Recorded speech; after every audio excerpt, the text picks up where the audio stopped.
This is probably one of the heaviest, wettest snows I've ever seen. Now, we had really heavy snow last year that took a lot of branches down, a lot of trees down, but everywhere I look out here there's new branches and new trees just everywhere.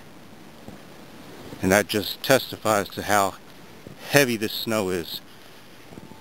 It took new stuff down, a lot of new stuff that all those storms from last year didn't take down.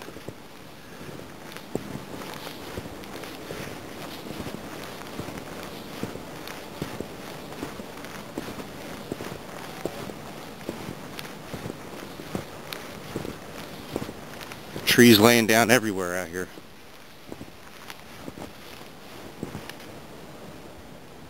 Checking in on my A-frame shelter winter setup.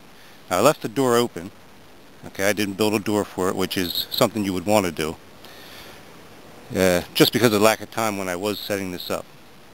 But anyway, we had a full day of rain, freezing rain and sleet, and then a full night of very heavy, wet snow.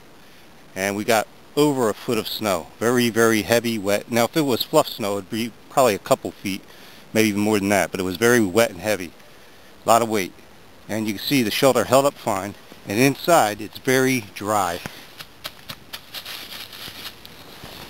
No dampness got through at all, even with all that rain and sleet and this very heavy, wet snow. So, it's a very good shelter to know how to make.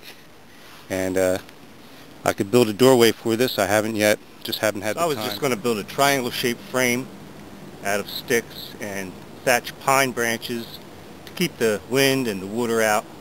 But a tip I got from someone on the net is that you could build a double triangle frame and put leaves in between the thatched branches.